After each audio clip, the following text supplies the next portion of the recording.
Hi, welcome to Extreme Tech Makeover. Tools to fix your life. We all know that our lives get a little messy sometimes in the classroom. So we're going to fix some of that today. I'm going to give you some new tools to try, some Chrome extensions that you're not going to be able to live without anymore, and just, make it a Chromecastic life-changing day. I'm Renee Dawson. I'm an educational technology specialist in Atlanta Public Schools. In my current role, I am the Verizon Innovative Learning Coach and Lab Mentor at Long Middle School in South Atlanta. So, without further ado, let's get started with some cool sites for your classroom. Some of these sites you can actually use personally for yourself. Some of them you can use with your students. The first one I actually found out not too long ago. I was on a podcast and the host introduced me to this. It's called Notion. So it's like the ultimate workspace builder. I don't know if you build Google workspaces, but I have like 20 on the bottom of my Google Drive and I can never remember which one I put stuff in. Well, Notion, you can put all your workspaces on one page and then link them together. So it solves that problem. You can share it or keep it private. You can even collaborate on it. So if your students wanted to create a workspace for a project or you wanted to create a workspace for their projects, you could, and then they could collaborate with you. You can add headers and graphics and emojis, which we love. You can make the headers in Canva. It tells you what pixels to use. I already did it. I'm going to show you on the next slide. It's very easy to use and it's free. There are some like subscription options, but the free version gets me by. So here's a screenshot of one of my Notion pages. I have my header that I made in Canva, and I have all of my pages on the side. This is just a quick shot of my to-do list. Check it off. It crosses it off as you check it off. But then right in the same workspace, I can go down to sub-pages that are linked to different presentations I'm working on or whatnot. So it just kind of keeps everything in one space for you so that you're not looking all over the place for everything. Which if you're like me, you think you're organized, but it's really organized chaos. So this kind of helps me dial back the chaos. All right, the next one I'm going to share with you is for students primarily. It is called Timeline.js, and it's a timeline creator made by Night Lab. It's free, and it helps you create interactive timelines. But the cool thing is that you actually plan the timeline out in a Google Sheet. And then you publish the Google Sheet and it creates this interactive timeline for you. So on this timeline, you can see the student has linked videos to every date on the timeline, but also given a description of what was going on in that time period. They gave the years. The years populate on the bottom and it shows how long everything was on the bottom. It is just a cool tool to use when you're doing the timeline thing. Next, we have another tool by Night Lab, which is called StoryMap LS. StoryMap is a way to tell a story across a map. So my history teachers, my geography teachers, even maybe my literature teachers, British Lit especially, this helps you create interactive maps, and you can add media along the map path by adding slides for each stop on the map. And you can see that you can click on the media, you can go through it in order, you can do different types of media, you can do YouTube, Vimeo, sound bites, documents, prezzies, all sorts of stuff. You can then share the story map or you can embed it into a website.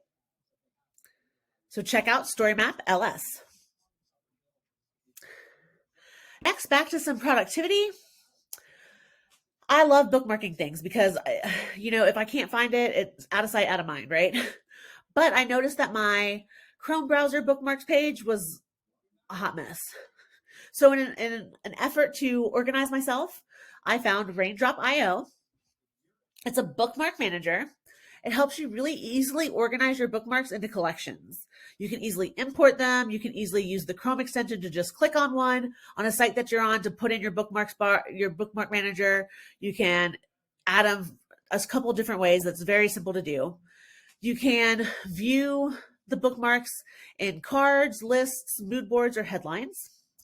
And then when you're naming your bookmark collections, you can add, they have hundreds of icons you can add because who doesn't love icons and emojis? I do. I have to put one everywhere. And then you can easily share your bookmark page or even collaborate on it. So once again, another way for students to collect information together by bookmarking sites on a bookmark manager collection and then sharing that with each other. So here's what one of my pages in Raindrop looks like. It's just my information page, and it has like my staff resource hub that I've linked, my feedback form that's there, my school website, and then my Wakelet that I have with other stuff on it for my teachers. Just things I need to access quickly daily. And you can see all of my different collections down the left-hand side with their handy dandy adorable icons, especially the personal one. That's Wonder Woman. It's my favorite. Okay, next up is LunaPic. LunaPic is the GOAT photo editor for free. Like if you're looking for a way to edit a photo or do anything to a photo and you don't have access to Photoshop, or even if you do have access to Photoshop, LunaPic is the go-to for it. I swear by it. It is the best free photo editor out there, maybe even the best photo editor, period. You can remove backgrounds with several different tools. And what I mean by that is when you upload a photo, it asks you to identify what kind of background it has, whether it's a live background or an animated background. Based on that, it detects it differently and removes it differently. But you can also adjust the saturation of how much of the background it's pulling. And then if that still doesn't work, you can put it in magic eraser mode and fine tune it with a teeny tiny mouse stroke. So you can do it over and over. Once you click on a piece and get that piece done, you can apply it and then start over without having to upload the picture again and again and again. So it is really easy to undo and redo and save the changes made.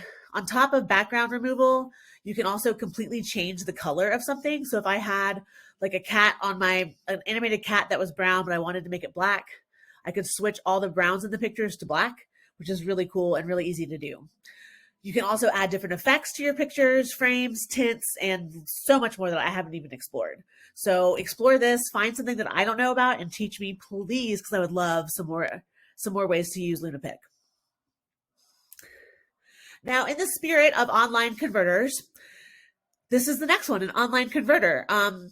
I know that everything from my MacBook to my iPad to Canva to PowerPoint, so everything will convert to a GIF now. I swear by this site, though, it's the OG online converter for me because it's free and it takes any file type and converts it to any other file type you can think of. And the best part is there's no software download needed because, with these sites, they look shady and you download some software and then you got malware and spyware and IT's not happy with you. So this does not require software download. You simply upload your MP4, click convert, and then download the GIF. That's my favorite, the MP4 to the GIF. I use Screencastify to record my screen, cut out a 5 to 10 second chunk, upload it into this. The loop flow is so seamless and beautiful. All the GIFs in this presentation were made on this online converter. So the loop is seamless. It doesn't catch or anything like that. It's very seamless. It's just wonderful in my opinion. You can also access it on your PC or your mobile device. So one of the things that I noticed the students at my school struggle with immensely is geography. I think all of us struggle with geography. TBH, I know I do, especially parts of the world that aren't the southeast of the United States. But GeoQuiz is a really fun way to practice some geography. And it's a guessing game for locations in the world. And you can do it based on different heritages or different major war battles. It's also untethered, meaning that there's no sign-in needed for students to use it. So that's really awesome because that's one less username and password for us to have to remember, one less thing to put in Clever to send through to have an SSO. It's just so super untethered. It's free. It gives you 10 prompts per round. And basically what it does is it tells you at the top either the major battle that it's talking about or the heritage that it's talking about. And you have to click and drop a pin on the map to say where that happened to that country. And not all the countries are named on the map. So you gotta know where things are. And you drop your pin, and then when you click on it, it draws a line to show you how close you were to the actual answer. So I made a GIF of it. So let's check out the GIF. So see, I've clicked drop the pin and I've clicked next, and it shows me how far away I was with my guess. I got closer as I went on. I clearly don't know where anything is in the Middle East. I was pretty close to Syria. So this one, I didn't read it first. It was Kiev, and I guess like in the United States, but you have to read it, Ms. Dawson. So make sure you pay attention. But I had a blast playing it, even though it like humbled me like that. I still had a lot of fun kind of like testing out my geographical knowledge. And I plan to just kind of use it more.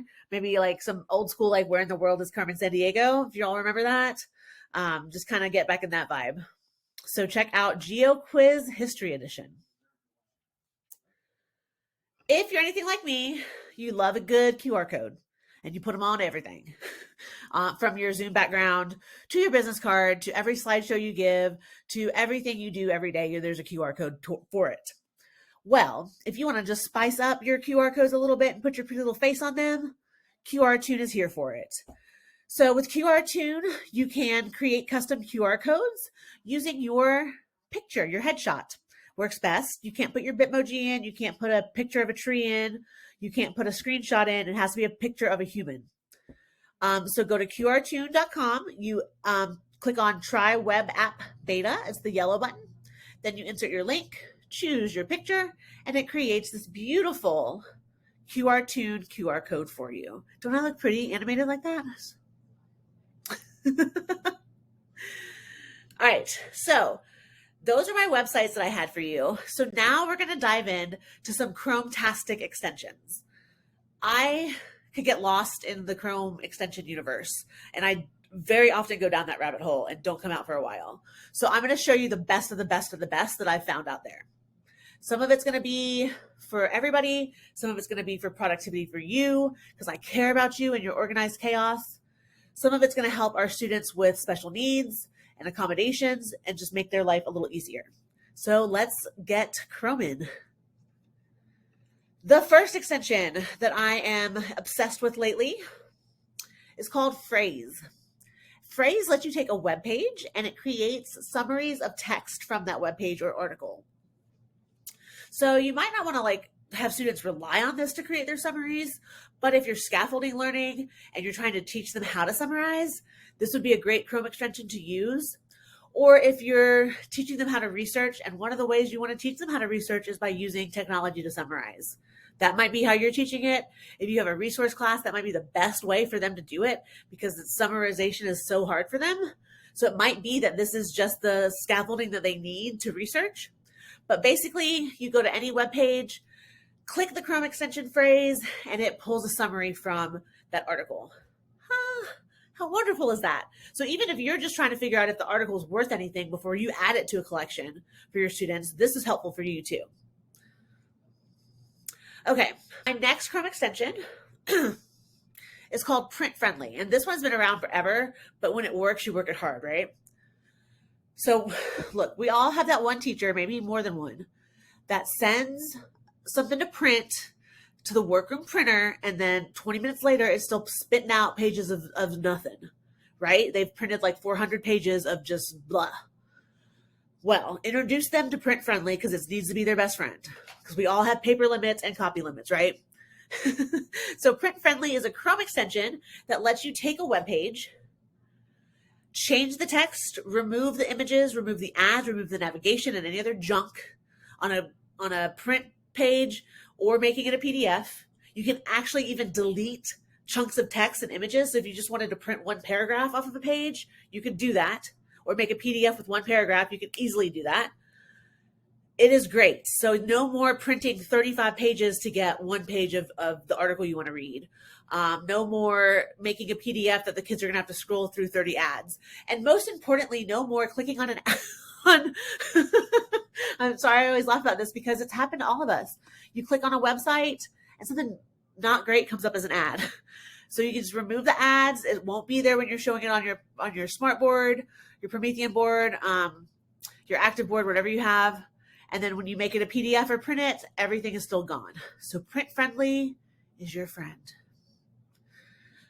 My first extension for our students that have some physical challenges, or might have some fine motor needs, or even for you if you just want to be a boss and like just personalize every part of your life, is the CRX mouse extension. And that, like I said, it's great for students with fine motor needs, but it lets you customize every single thing about your mouse and your trackpad. What? So you can pick how you move, what you click on, what kind of click you make. You can add new clicks. You can, if you click 4 times with the left button, then you can open this. Like, it's cool. So explore that for yourself if you want to be a boss, or if you have students that could benefit from having simpler mouse movements or additional mouse movements because they're limited in mobility. This is for them.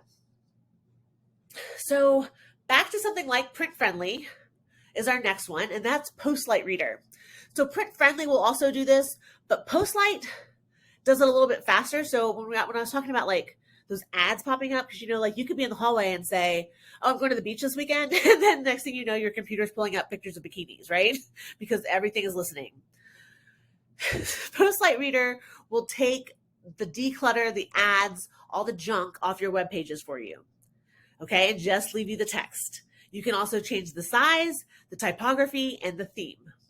So if it's late in the day and you need it to be dark mode, you go ahead and click dark mode. You can also send what you declutter and the text that you find to your Kindle. And like I said, it removes ads and distractions, so it helps you focus in on what you're reading and your students focus in on what they're reading without like a toaster of an ad or, heaven forbid, a Victoria's Secret ad pop up. So Postlight Reader is a great extension to just cover yourself with in the classroom. Next is another accommodation extension. As we learn more about students with dyslexia, we've learned that there is a certain font that is easiest for them to read, and it's called Open Dyslexic. So this Chrome extension changes any web page to Open Dyslexic font. So you can choose the type of Open Dyslexic font it is, turn it on or off, just select certain pieces of text to have it changed to, or the whole thing. So if you have students with dyslexia, check out Open Dyslexic, because it's a great way to accommodate for their needs and to help them make reading a little bit easier in class. Next, on the same note, is SwiftRead.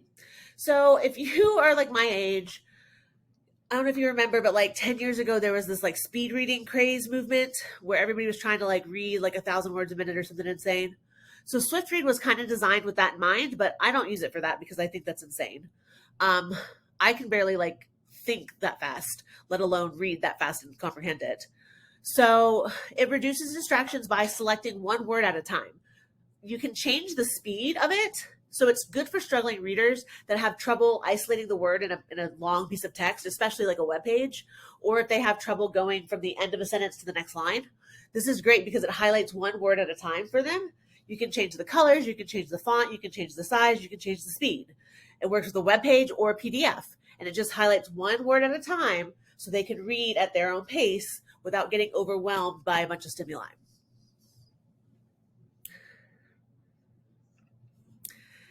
Next is Colorzilla. And if you're anything like me, you love the color picker feature in Canva. But if you're working in anything in Google Suite, it doesn't have that yet. So Colorzilla is my solution to that and more. So Colorzilla is an advanced color picker. You can actually open it up and pick any color on a web page and it'll match it for you. You can it'll access the history of colors you've looked at. You can analyze the colors on a web page to make a palette. You can create a browser of palettes, and you can even make your own gradients. And I love a good gradient background. So Colorzilla is wonderful for all this, and it is a Chrome extension that you won't be able to live without anymore. Now, productivity tool for us. If you're anything like me, you have like 3,500 tabs open during the day because you want to come back to it later. And you're afraid if you close it, you'll forget. Todoist will take care of that for you. So with Todoist, you can create a website to-do list, basically. And you can create a to-do list from the web pages or build a reading list to revisit. So like if I know that I want to update this presentation after lunch, and then I need to read this blog, and then I need to finish this article I was writing, I can link all of those to my Todoist and it'll save it all for me. I can close those tabs out And then when I click on it, it opens that back up for me, and I can just go back to where I was without having 6,000 tabs open all day long. Awesome, right? So this one kind of blew my mind when I found it because I am an interactive slide junkie. I would stay up during the pandemic till like 2 a.m. making interactive slide decks for my students. Insert Learning takes care of that for you. So you can turn any web page or PDF into an interactive activity. You can add questions, you can add videos, you can highlight information, and much more. So here's an example. In this example, they've highlighted some text, and then the teacher has asked a question. Do you agree with this? Explain why or why not. And not only can the student answer, they can interact with each other in a discussion format. What? Pretty cool. So that's a great way to like involve them in current events or just research in general. You can add videos to it. You can add sticky notes. You can add other media. You can add comments, discussions, questions. Oh, so much stuff. So definitely check out Insert Learning and give it a try. Next up is Liner. Liner is a highlight tool. You can highlight anything from anywhere on the web. And when I mean anything, I mean anything. Text, images, even videos. You can highlight pieces of YouTube videos. On top of that, not only can you highlight it, but it keeps track of what you've highlighted it, saves it, and organizes it. Then it'll let you use the highlights to get better search results on Google. What? Beyond that, you can access it on any linked device. So if you have your Chrome signed in on your tablet and your iPhone, once you leave work, your Liner URLs are going to stay with you on your phone. So if you needed to look back at something you highlighted earlier in the day, it's right there in your Google Chrome, waiting for you to access on your phone. I've linked a short explainer video here that you can watch on your own time afterwards that just kind of shows you the ins and outs of Liner. Now, I'm going to change your life in a second. Like, seriously change your life. Because if you're anything like me, when you go to share something from Google Suite, you have to click like 35 buttons, and it makes you mad because you don't have that much time, right? Am I right? So Alice Keeler solved this for us with Anyone Can View. So Anyone Can View is a Chrome extension by Alice Keeler. She's the goat of Chrome extensions, I swear. She's the Schoolitics chick. Like, love her stuff. This button, just a click of it, turns whatever G Suite tool you're in to Anyone Can View. That's easy, just like that. Then all you have to do is open it up and change view to editor, commenter, or whatever you want it to be. 2 clicks instead of like 300. Right? Thank you, Alice Keeler. Check out Anyone Can View. I probably use it more than any other extension I have. And I have a lot of extensions. Next up, last but not least, is Close It. Close It turns a Google Doc into closed notes. Because I loved using closed notes with my students when I had a classroom.